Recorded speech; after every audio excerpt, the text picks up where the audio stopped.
My sister, 30 female, and I, 34 female, have been pretty close since we were kids despite having different lifestyles. I live in the suburbs with my husband and 2 daughters, kindergartner and pre-tween, and we're both teachers. My sister is a freelance photographer and does van life travelling all over the West Coast.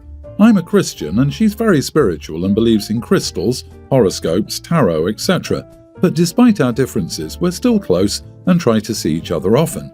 The problem began when she joined a van life group with similar beliefs to her and travelled together occasionally almost 2 years ago. Since joining, she's developed many new practices and beliefs and has become very hippie. To clarify, I have no problem with her lifestyle or beliefs. She's happy and that's all that matters to me. Last October, she stayed at ours for the month while her van was being repaired. As I said, we were close then and my daughters love her, so there was no problem. A couple of incidents happened, the first being smoking in the garden while my kids were playing, which I politely asked her not to do and she stopped. One night she snuck into my daughter's room and burned an incense stick without asking, which really angered me as my youngest is asthmatic. She apologised and said she was just trying to purify the space while they were asleep. I brushed it off as her trying to be kind, but the final straw came a week later when she did a tarot reading with my oldest. I wasn't there, but my daughter came to me crying after telling me she was going to be unhappy and die soon and was really disturbed by the whole situation. I asked her to leave as my daughter seemed very uncomfortable around her and she stayed with her boyfriend for the last week of repairs. I wanted to give her a second chance and forgive her, so she came to stay with us at Christmas as my parents' house was full for the week.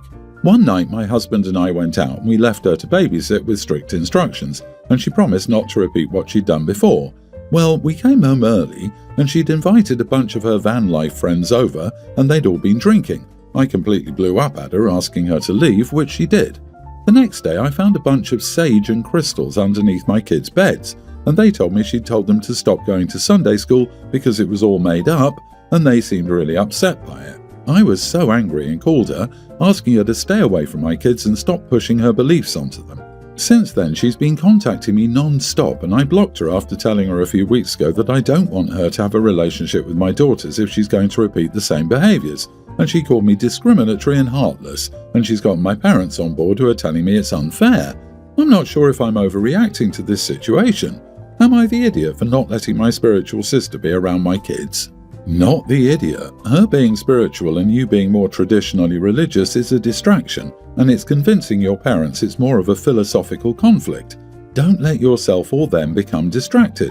Ask your parents why you should be okay with a babysitter, your sister, having a bunch of adults you don't know over to your house to drink while caring for your kids.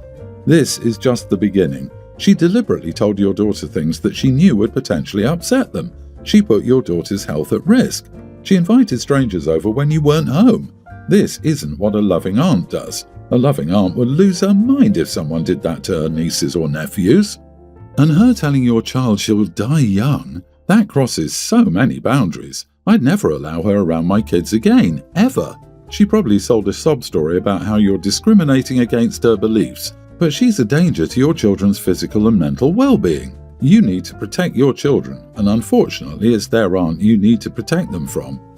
You are the idiot, you're underreacting. If I went under my baby's bed and I found crystals, my sister and I would have serious problems.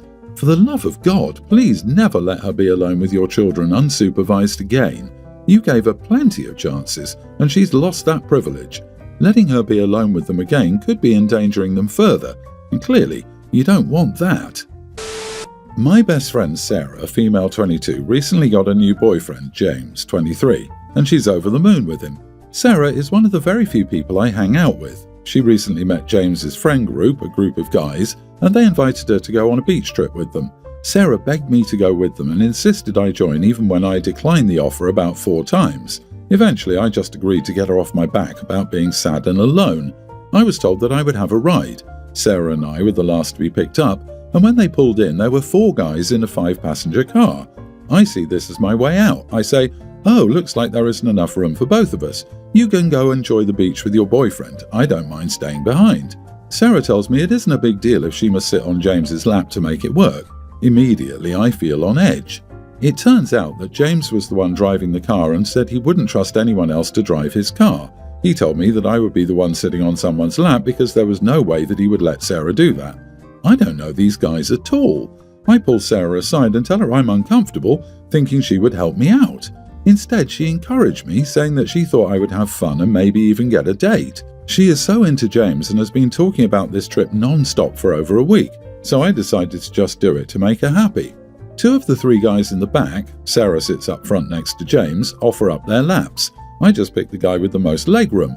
We live about 45 minutes from the nearest beach, so it wouldn't be too bad, except that I was told on the drive that we were actually going to a beach an hour and a half away instead. My mood becomes more and more sour. I never once relax, and eventually find myself quietly fuming once my emotions set in.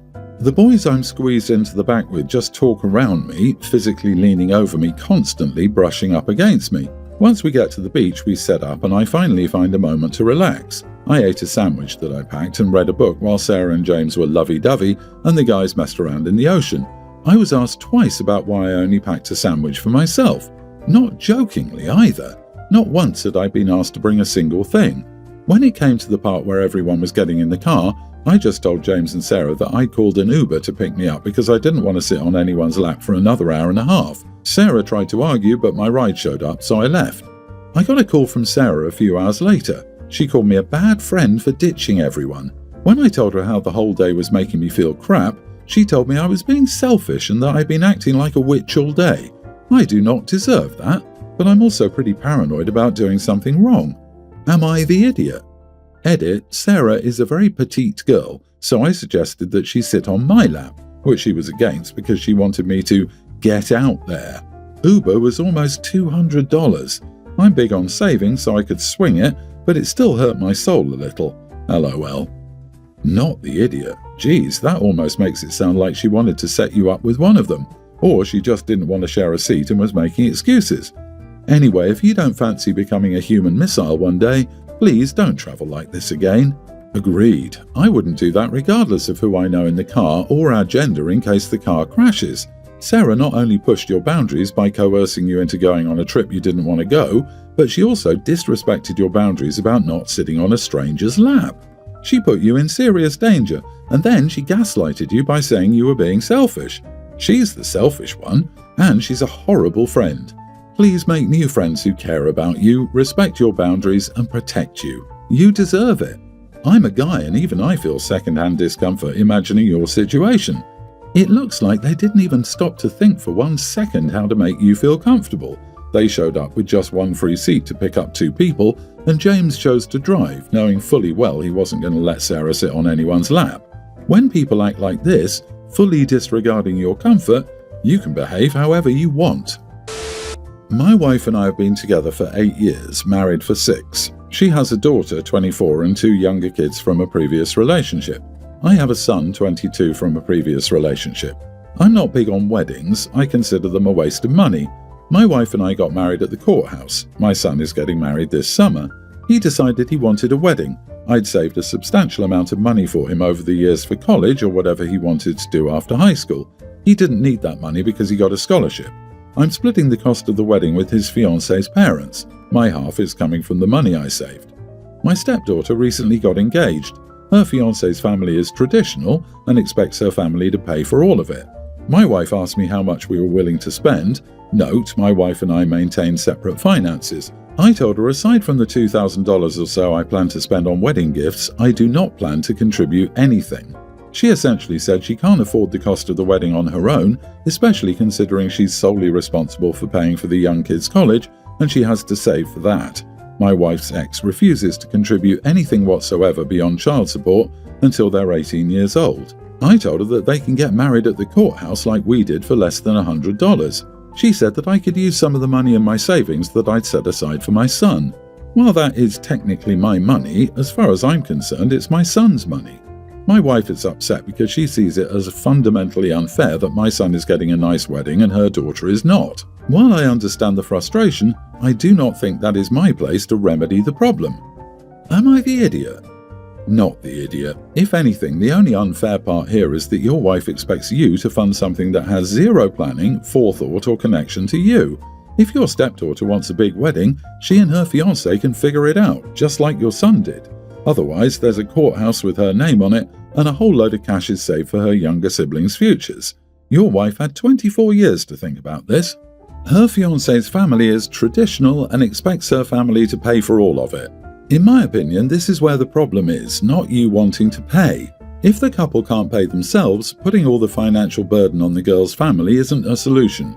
Either they wait until they've got money to get married, or the families should split it, and if her father isn't willing to put in any money, then her budget is what her mother can contribute.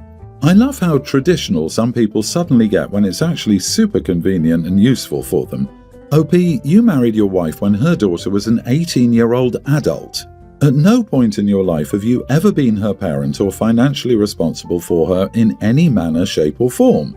If she wants a daddy to pay for her wedding, she must find her father, paternal uncles, grandparents, etc., the people who raised her to pay for her wedding. Not your monkey and not your circus. If you and your wife were fine getting married at the courthouse, there's no reason her daughter can't do the same. A big wedding isn't a need, it's a want, and if they can't afford it, they might need to adjust their expectations. But I think the argument the wife should be having with her daughter is that she should be picking a better life partner. The wedding is for both the daughter and her fiancé, so both should contribute to the wedding.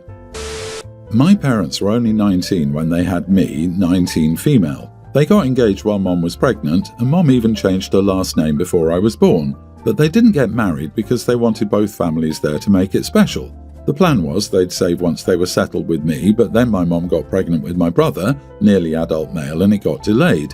And then it didn't happen because my dad died while Mom was still pregnant. To this day, my mom loves my dad as much as she did when I was little, and she probably loved him even more when he was alive. She never dated and said she didn't have the heart to find someone else. People tried to introduce her to guys who were her type before, hoping something would happen, but it never did. I remember when my brother and I were kids, some family members would ask if we'd like a new dad or a stepdad. Mom would always shut those questions down, and any relative who asked only did once if Mom was within hearing distance from it. The question was something my brother and I hated being asked, and I know we pulled some faces. To us it sounded weird that we get another dad because we already technically had one. He was just dead. I never realised, and I'm pretty sure my brother didn't either, but my grandma, as in Mom's mom, held a grudge against us for not wanting another dad or a stepdad, and for never asking Mom if we could have a new dad. But she let me know exactly how she felt a few weeks ago. She showed up on campus to spend the day with me, and she was weird and off the whole time. When we sat down for dinner that night, she told me how disappointed she was in me and my brother and how disgusted she was that we wanted our mom to stay alone for the rest of her life. I asked her what the heck she was talking about. Grandma said this from nowhere. Our prior conversation topic was how busy the restaurant was. Grandma told me Mom had spent 18 years alone, had never been able to get married, never had more kids, and had been acting as just a mom since my dad died. She even mentioned how close Mom and Dad's family are today.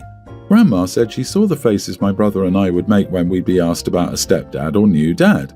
She said it was hard to miss, and if we hadn't looked so disgusted by the idea, maybe Mom would have found someone new. She called us spoiled little brats, and even said we were defective because most kids who never knew their dad would be way more excited by the idea of getting one. It was crazy, and she said a lot of awful things to me and about my brother. She said we ruined Mum's life and her chance of being happy. If she hadn't had us, she would have moved on from Dad. I told her Mom was happy, and she told me Mom might think she was happy, but she dreamed of 6 kids and a husband and a nice house and grandkids and growing old with the love of her life. She said she could have found another love of her life if it wasn't for her kids' attitude. I left, which forced Grandma to pay, and I refused to see her before she went back home, but we did talk on the phone, and I asked why she attacked me instead of talking to Mom. She said Mom was unreasonable and never wanted to entertain the idea of dating, and she knew why. I ended the call with Grandma, and after thinking it over, I told my Mom everything Grandma had said. Mom was furious, and after yelling at Grandma, she refused to talk to me. Some of Mom's siblings are annoyed that I came between Mom and Grandma. They said I didn't need to tell Mom. I'm an adult now and should be capable of dealing with this stuff alone. Mom stood up for me, and she told her side of the family that nobody gets away with talking to either of her kids like that. She said her mom needs to accept the consequences. Am I the idiot? Not the idiot. It was a good idea to tell your mom, let your mom handle Grandma. The rest of the family can deal with Grandma running their lives.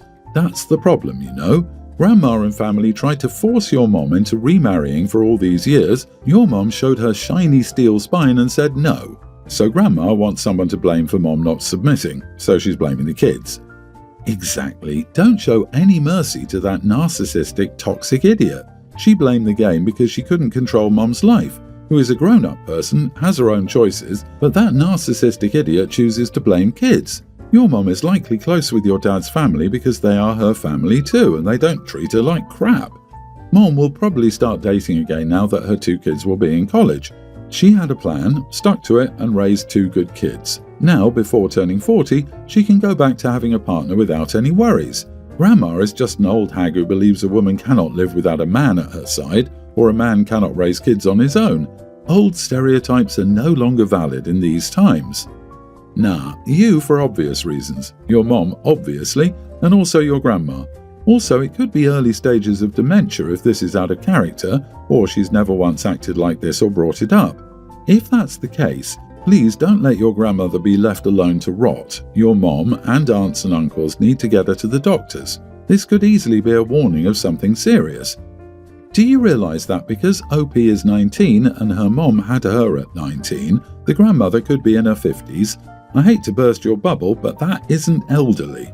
You hear grandmother and think old crone. It just isn't true. I'm a grandmother and in my 40s. That doesn't sound like dementia to me. It sounds like Grandma figured out she could finally unload on the kids because they're over 18, adult, and could take it. Also, there is absolutely no excuse for her behavior.